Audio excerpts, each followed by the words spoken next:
Yo, yo, yo, what's the good word? Hope y'all doing good today. I got my good boy, Olly Junglist here today. How you doing, Olly? I'm good. Good to be here. All right. What's up with you, man? What you been up to as of late? Just hanging out. Been busy with work, making music, and kind of just chilling.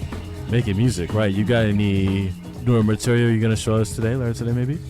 Yeah, I got a few new tunes coming out on Rhythmic Remedies, the new compilation. I'll be playing those, and I'll be playing a bunch of original tracks today as well. Right on. I did want to talk about Rhythmic Remedies a little bit more, and that is your personal label, right? Yeah, it was a label that started around the pandemic with a bunch of people. We just wanted to kind of get the U.S.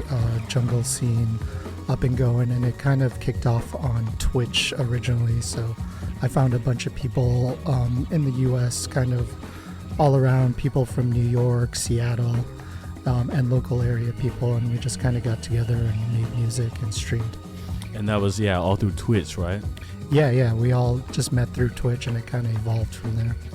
You guys have like your own kind of live stream platform on Twitch. I remember I did go to one of your parties, and it was a pretty long, extensive stream of like a bunch of people getting together, like playing good music. What was your history? What's that like whole group called? I don't want to. Basically, we started this thing on Saturdays called Inside the Ride. That was with 916 Junglist. That was kind of where it all started.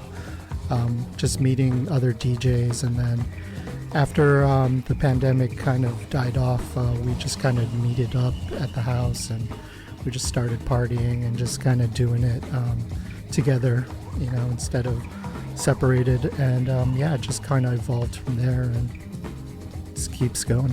There you go. Yeah, that's kind of like a renaissance sort, kind of like, you meet over the phone, and all you can do is like maybe like page or message somebody, and then you get everybody to get together. It's just like, we can finally get together. Yeah, exactly. That last time was super fun. But you guys should totally check out Rhythmic Remedies. Rhythmic Remedies has a Bandcamp page that is rhythmicremedies.bandcamp.com.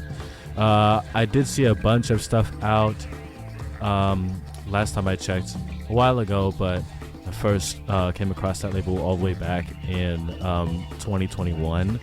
I was not living in the Bay Area at the time. I came across you guys, and that was some super cool stuff.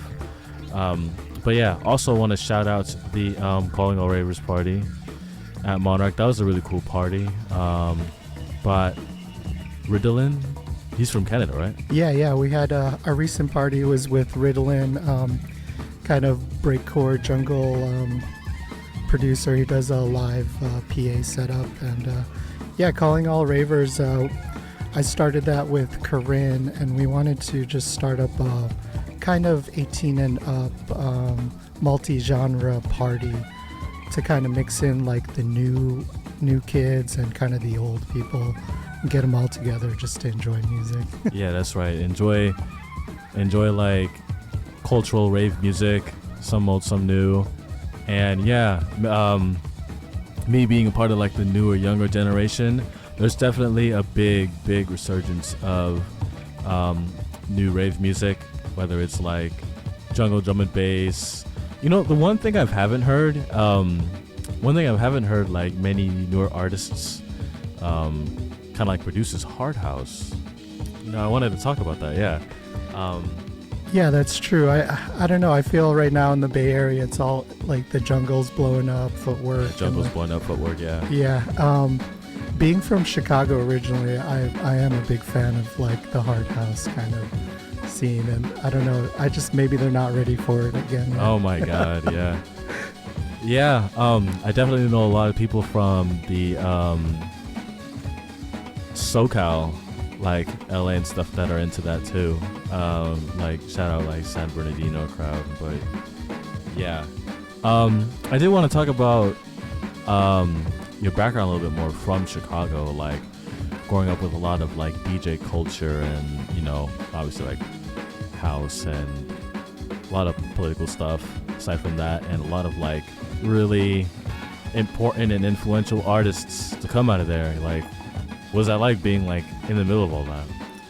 Yeah, it was kind of crazy. Chicago, obviously the melting pot of a lot of DJs, and I grew up as a kid. It started all with hip hop. I was, in the alleys with the cardboard, breakdancing with all the other kids, and we were just surrounded by DJs and music all the time, which was pretty amazing. I was into kind of house in the beginning because it was around me all the time. But then the punk rock in me kind of wanted to find something else, and kind of went towards drum and bass. And that's when I found Danny the Wild Child. And the Jungle Book was a tape that they put out a while back, early 90s. And this is a DJ from Chicago? Yeah, Danny Wild Child and Ben Proper, the Proper Drum and Bass crew. It was kind of all the early days where they were throwing a lot of parties and putting out mixtapes and stuff, and that's kind of how I fell into the drum and bass scene out there. Interesting. Do you remember like around what time Chicago or like these DJs started to catch on and throw these parties in Chicago? Well, I started early 90s and really kind of going to a lot of parties late 90s, early 2000s. I just feel like there was always DJs around me no matter what, probably even before I started. So yeah, definitely. Yeah, like you said, the melting pot of a lot of not just like club culture but like DJ culture and like some DJ standards. I know like some DJs tell stories about how like, hey, they get like stuck up against each other and like be envious of each other and try to always like one up each other. Yeah, I mean, for me, I felt like we were all just pushing each other to do better. Right. I actually, when I moved to LA later on, I kind of felt that there was like that cutthroat scene of like everyone just kind of like trying to one up each other. Wow, do you feel like okay. Oh, that's very interesting. Okay. Not to hate on LA, but it's a good place to cut your teeth as a DJ, for sure. Because if you can't mix or perform, you'll kind of be forgotten really fast. Yeah, be left in the dust. That's brutal. Yeah. I hear that a lot about like the scene in New York. Have you been there recently, or? No, I haven't played in New York yet. I have traveled and visited a lot, but definitely on my bucket list to go check out. Word.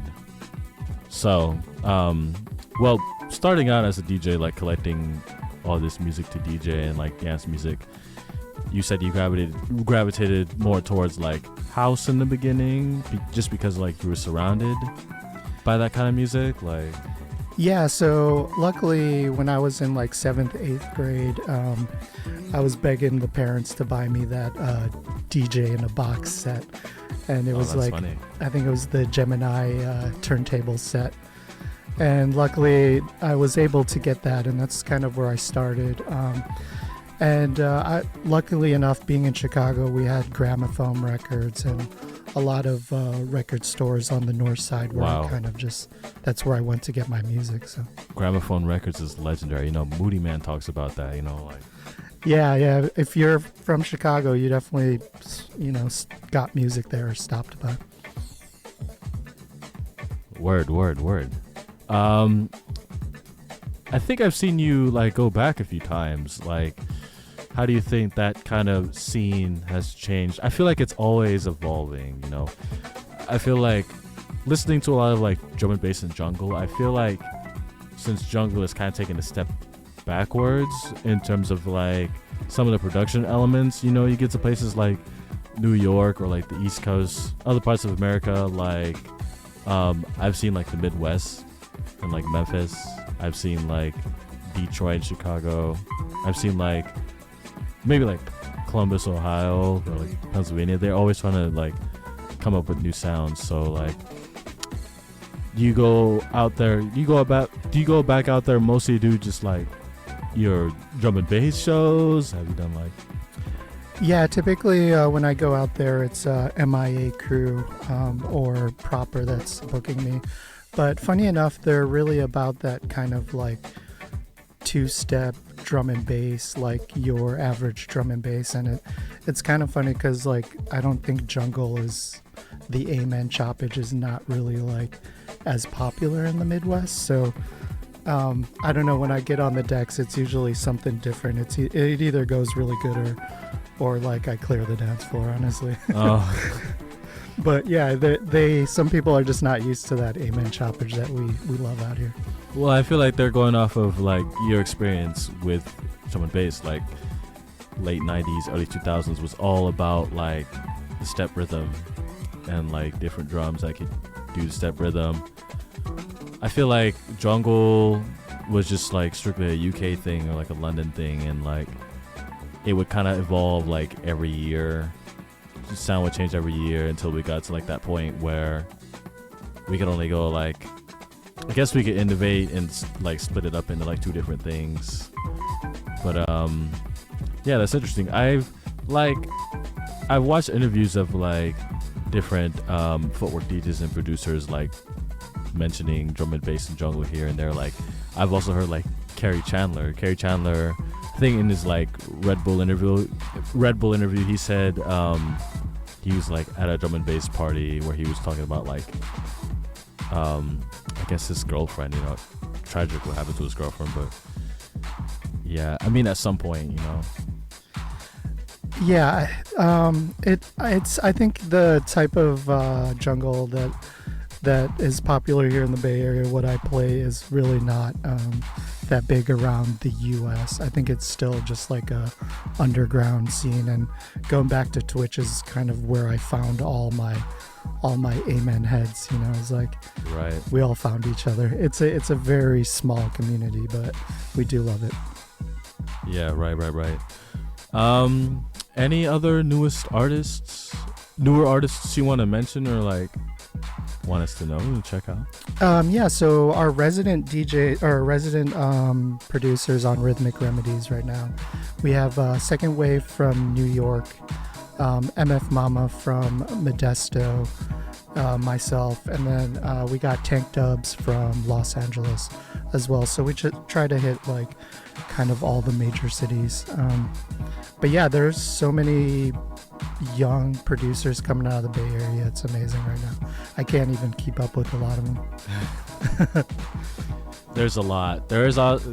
I feel like there's like a whole bunch of newer DJs that I'm coming up like every day, or like DJs. These newer DJs are just like super cutthroat and super excited to make like newer tracks, like especially in London, like it just pops off. Like I don't think any of the DJs and producers that are making jungle maybe about like 10 years ago would have ever predicted like these kids would be like into this kind of music. But yeah, it's true. I honestly think it's, you know, our environment right now too is like the world is so crazy, and kind of the music is kind of mirroring that too. So the chaotic, like go to war, you know, like amen choppage in your face kind of yeah helps. it is kind of crazy and daunting for people that like don't listen to it. It's like, dang, you can't keep up with all these crazy fast rhythms, and then it's like a new rhythm like every 4-8 bars or whatever. Yeah, it's like the common thing is like, how do I dance to this? It's too many snares. Yeah, it is crazy. Yeah. So I guess your experience with drum and bass started in Chicago. How was the scene when you like moved to LA? Was it like all those DJs that you were listening to there, they were more like, I don't know, prominent in the scene, or like what were the parties going on down there in terms of like drum and bass? Well, yeah, so after, I mean, really for me, like I kind of learned the industry and kind of learned my DJ skills while I was living in LA. I just felt like, you know, I was getting into a lot of underground parties, and like this, it was my time to like actually start DJing shows, and I met a lot of good crews out there. So, you know, it was like kind of a kickoff to my career as a DJ while I was in LA. Yeah, it was good times. Still vinyl days, so I was, you know, lugging the vinyl everywhere and going to all these crazy, you know, warehouses in the middle of nowhere, and like Also, just doing a lot of desert parties in the Mojave. So, yeah, it was a good time. Desert parties, huh? Yeah. Dang, sounds an awful lot like Burning Man parties. I didn't know they were hip to that drum and bass stuff. Yeah, there is a season for it, where all the city kids just drive out to the Mojave, the Death Valley, and we just party for the weekend. And you know, they're still doing it till now. So. All right. So we got Ollie talking about drum and bass and sort of house and gramophone records and Chicago. Now it's time for some really off-topic questions. Okay. All right, Chicago dog, is it good?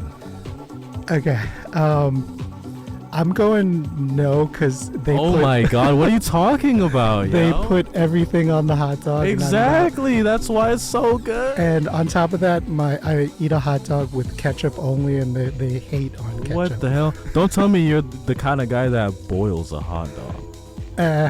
I'll yes, boil it. we heard it from all. He boils his hot dog.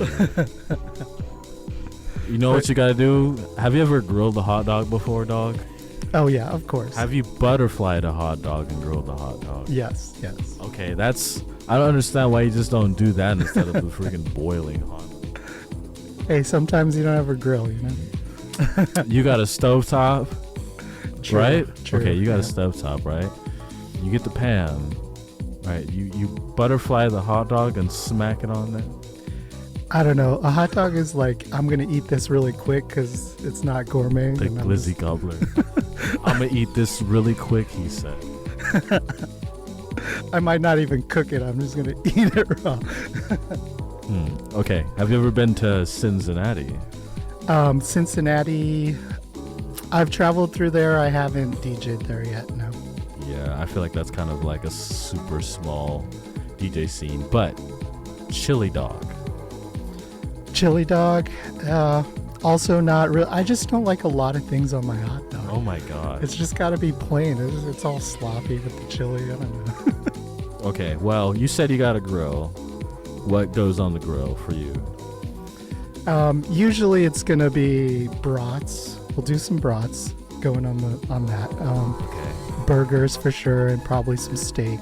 I'm totally down for like just making tacos and burritos. So like cooking up steak and chicken and cutting it up for burritos or tacos. Sick. Do you do like kebabs on the grill too? You do the kebab, you grill all that, and then you put it in the burrito. Ooh. Oh yeah, no, I need to get on the kebab game for sure. Yeah, for sure. All right. Also, an extensive amount of weed smoking, I presume. All right, so like, how was the weed in like the 2000s compared? I bet you it's like, you have like some stories of like journeys grabbing fucking bud. Yeah, I don't know. Like when I was younger, it was all like stems and and seeds, like the brick and some shady dude, you know, like in high school. So I don't know. Nowadays, it's insane, the weed that's out here in California. I can't even keep up with it. It just puts me to sleep most of the time. Yeah, to be honest. But yeah, I don't know. I've been kind of chilling on it. It's more of a like going out and just relaxing with the friends. I'm not like an everyday stoner anymore, but yeah, it is what it is. Right. I personally do not smoke. I haven't smoked in like, I don't know how long, maybe like 2-3 years since I smoked weed. You know, let me tell you, I was at work and I just applied to this job and I just started working, and this dude was like, skunk, and I was just like, all right, you smoke weed, and he was all too eager to share his weed, and I'm just like, bro, I don't know if this is it, dog, because I'm gonna be like, you know, next door neighbor over here smelling all too familiar, and I still gotta work. I'm not trying to pull up on no customers smelling like. Yeah, that's true. I mean, honestly, it's so strong these days. Sometimes I just like get anxiety, like like paranoid as fuck. Word. So we got Chicago House. No Hard House. We need some more Hard House from y'all. And if there is, somebody point me to some Hard House producers that make that stuff. We got On the Move and started a DJ career in LA. All right. We got Chicago Dogs, which are gross apparently. Like, what's going on with that? I don't understand that. You got the whole pickle in there and like onions. So yeah, it's like too much stuff. And the tomatoes, onions. Would you put all that stuff in a burger though? Yeah. True. See? Okay. See, you're not lying here. But anyways, the Cincinnati, I don't know. I just wanted to tell them about chili dog. Oh, you chili dog. I won't boil a hot dog. The boiled hot dog days are over. I'm not no glizzy gobbler, but I will cook myself a glizzy on the grill. There you go. Butterfly, you all gotta cut that thing in half, put it on the frying pan like that, like so, and then flip it over when it's grilled on that side. Put it on like a sandwich and it'll be the best. You probably don't even need, you could be like Ollie over here, only put ketchup on the damn hot dog and it'll taste like gourmet. Well, we'll have you come over next time and we'll stream. Right, I'm gonna be in charge of. Yeah, you'll be in charge of the grill. Right on. And meeting a bunch of friends along the way, throwing that old school house party, call everybody up, and on top of that, now we could just like stream it and have everybody listen to what we're feeling that night, and that's beautiful. Then again, I want to thank you for being here today, and I do want to also mention real quick that we're going to have to cut it short, this show, so we are going to be ending at 9. So Ollie is going to be stepping on the decks for half hour. Again, please support the Lower Ground Patreon here. Donate as much as you can to keep us running, yo. Again, I want to thank you, Ollie, for being here today and sharing us that you hate the damn Chicago dog. Great, that's the only thing that comes out of this interview. But anyways, would you like to migrate to the CDJs? Yeah, real quick, I'm just going to do a shout out. Oh, please. You can follow me on Olly Junglist on most of the socials. Also, website ollyjunglist.com. And then for Rhythmic Remedies, we're on Instagram and also rhythmicremedies.org. And thank you guys so much for having me today. Thank you guys for tuning in. The mixtape we are playing today is by this artist Freak. That's Frique. This tape is called My Society. It's on the Mixtape Magic YouTube channel. Sorry I did not bring any music today, but I wanted to show you guys this mixtape real quick. As always, subscribe to the Patreon. Thank you all for being here. You're going to hear for the next half hour here on Lower Ground Radio.